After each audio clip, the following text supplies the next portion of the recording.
Good morning, Adam. Good morning, Bob. How are you? I'm fine. Adam Burns, musician extraordinaire. This is about local talent, and we're here on the Music on the Green stage. And we're going to talk a little bit about your music and your style. You're not from Mariposa, are you? I am not originally from Mariposa, no. I grew up in a village in England called Alstonfield, and that is in the Peak District National Park, kind of right in the middle of England. Yeah, so a long way away, but in some ways not that different from Mariposa. Okay. You have a really very unique style of music. Where do you think how did that style develop? I think it's kind of difficult for me to see that style when I play music. To me, it's just music. It's kind of hard for me to see what it is, but just to talk about, I suppose what I could think about is the things that influence me. I really love listening to music, and I really love playing music, which is the word that we use for music is playing. But I think in a way that we can't understate the importance of play. It's something that we do a lot as children, and then we're sort of taught by the world that we shouldn't play, that we need to like really work, and of course that's important, but that sort of free play and allowing yourself different influences to come in, I think is really important for an artist. So I am really inspired by music that's just has something that's a little off about it. Not in a bad way, but I tend to get really inspired when I hear something that just sort of makes my eyebrows go up a little bit, like, oh, what was that? Growing up, my parents would listen to a lot of Beatles and Rolling Stones and things like that. And of course, those artists were groundbreaking in their own ways. Dusty Springfield, I loved, and the sort of Motown and soul music. So I sort of absorbed all that. And then when I started writing songs, that was my first sort of thought was that I would try and emulate those artists. And then once you start writing and creating, it sort of feeds back on itself a little bit. You hear things that you like, and you kind of find things that are you, that work literally for your voice if you're a singer, or that just sound good to you. And then when you hear those things, you're like, that really works for me. I'm going to dig into that. Does that answer your question? That's okay. These last couple of 3 years for a performer have been very difficult. Yes. We're starting to have performances again, but you have to perform to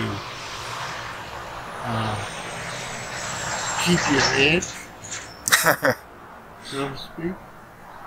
The audience gives you feedback that you don't get playing with yourself or with your small group. Yeah. So how does it feel to be coming back? It feels good. I think I've learned a lot about myself over the last couple of years, and there is for me in performance quite a lot of anxiety. Not so much when I'm actually performing.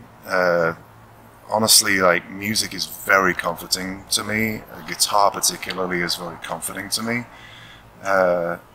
So it's not really stage fright, but I think before a performance I tend to really try to think about every little thing, like, okay, how's this going to be? The technical aspects can be very distracting.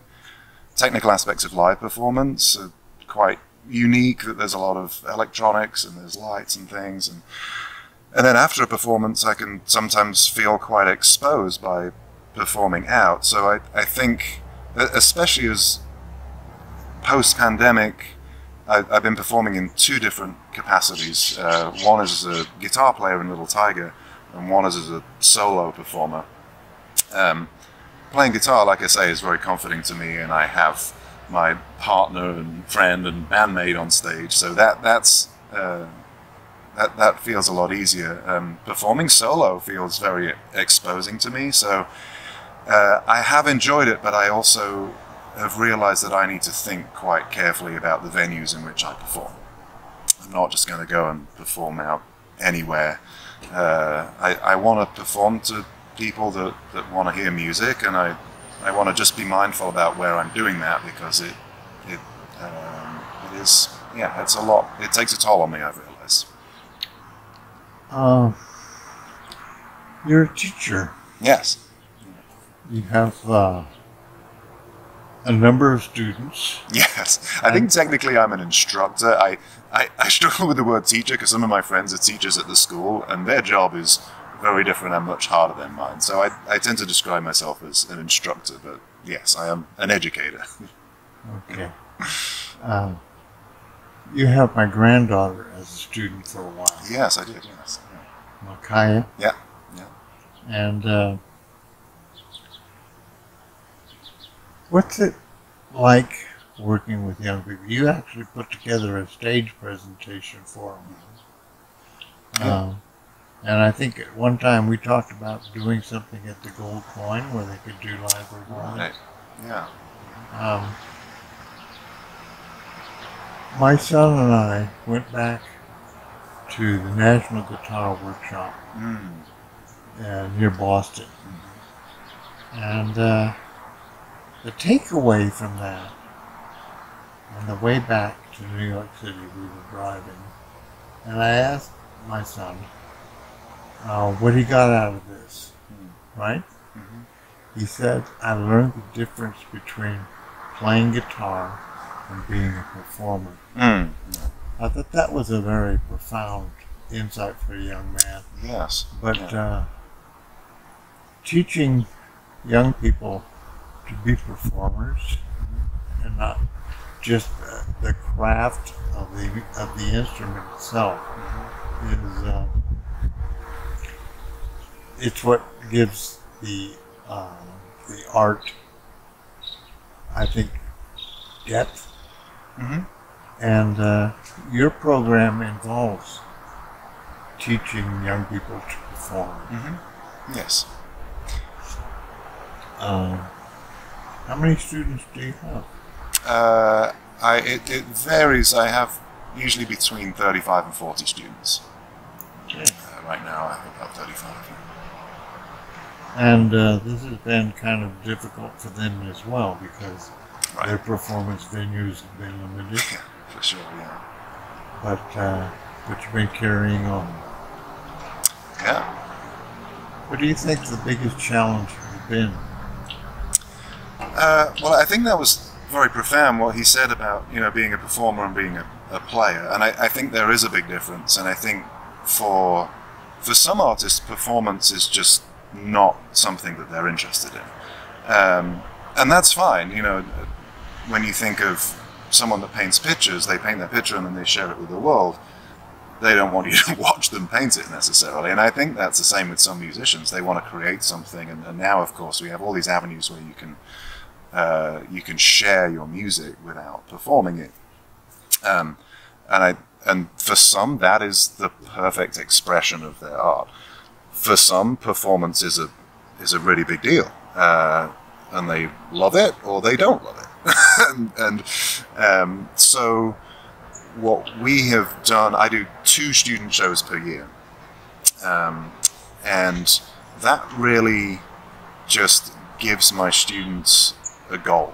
Because if you're handed an instrument and say, this is instructed how to play it, and then you go home and you play with it, you're going to have an experience. If you have a goal to work towards, it just gives you some motivation to work with others and really just develop that skill. So when we had a pandemic, I switched my lessons to teaching on Zoom, which is really different. And then when it came to student shows, we were faced with the challenge of like, how do we do this? Do we do a live stream, or do we can't gather? How do we do this? So what we came up with was that my students would make videos. Some of them were live performance videos, some of them were performing to a track like you might see on a music video. And then they sent me those videos. Sometimes they sent me fragments of videos from different people that I would edit together. And then myself and Gail, who also teaches, would do a live stream show, and we would show those videos. And I think the first time we did that, we saw this as a compromise. Like, this is what we have to do. We're all at home. Let's do it.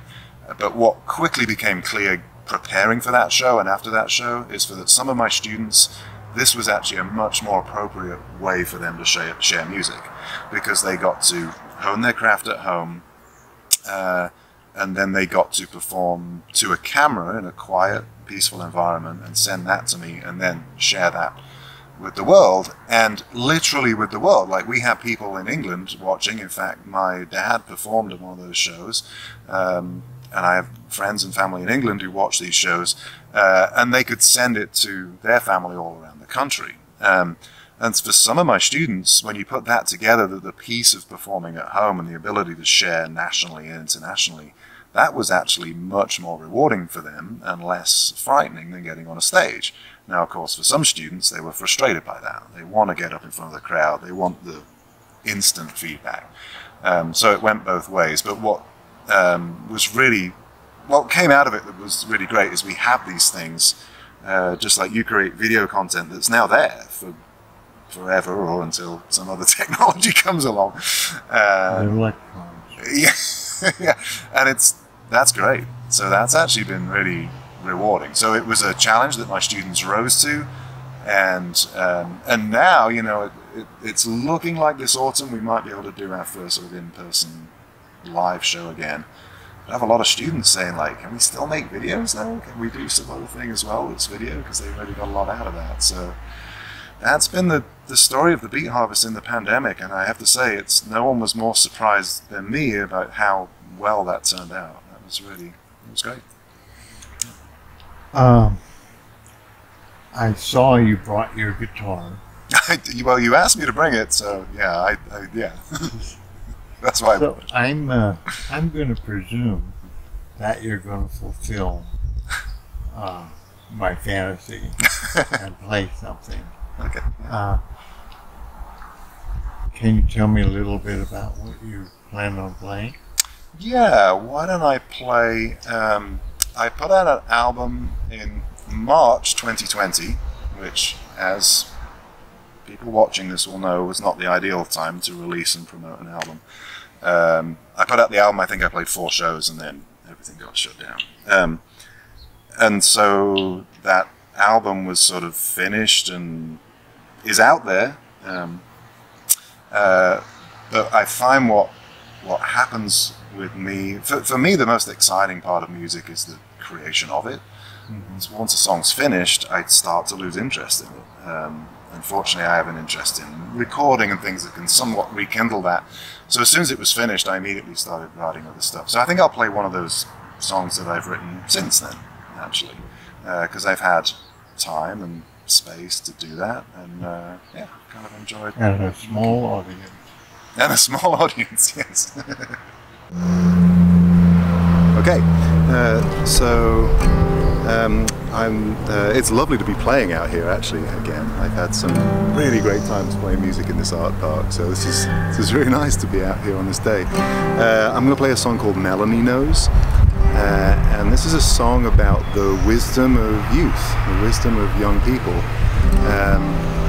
And this really started with me I was playing around, I was teaching Blackbird to one of my students, and just thinking about just the melodies and chords and how things move around with that song, and trying to rearrange them, and ended up coming up with a melody that I really liked and playing around with that. And what I like to do when I'm writing a song is I record it. So this song, I recorded it, and I recorded it with drums and bass and mellotron parts and all these things. And then I put it on headphones and I walk around town and come up with words for it. That really works well for me. So I finished it and I actually kind of forgot about it, and then I found it, put it on my headphones, walked around town, sort of started thinking about this, the wisdom of young people, and especially when they're in sort of a coming of age transition periods in their life. So that's what this is all about. And this is Melanie Knows. Whoops, let me try that again.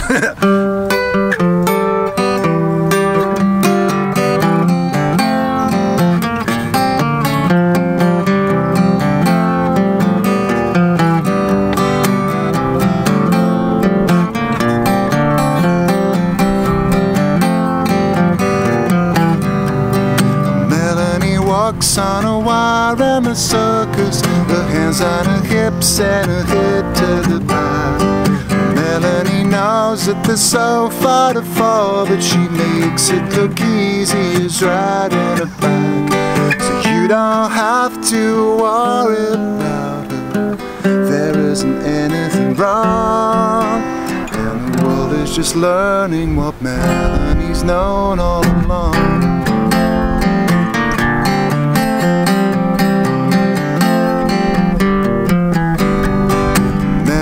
Tried to be just like the others. She studied the game and she learned all the rules. But Melanie knows that there's more to this life than the ones and the zeros they taught her in school. So don't go feeling sorry for her, this isn't that kind of song, 'cause we're all just observing what Melanie's known all along.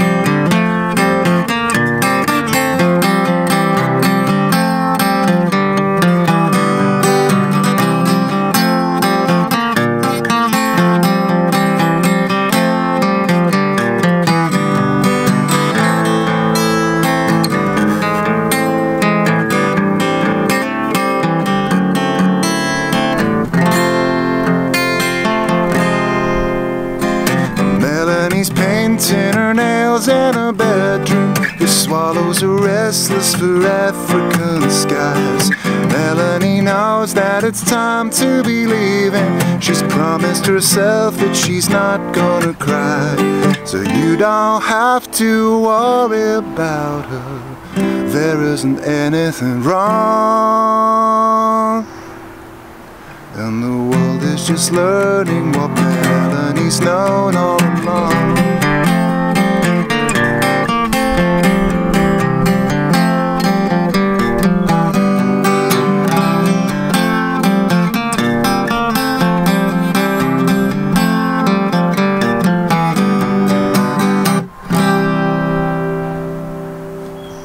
Thank you. Thank you.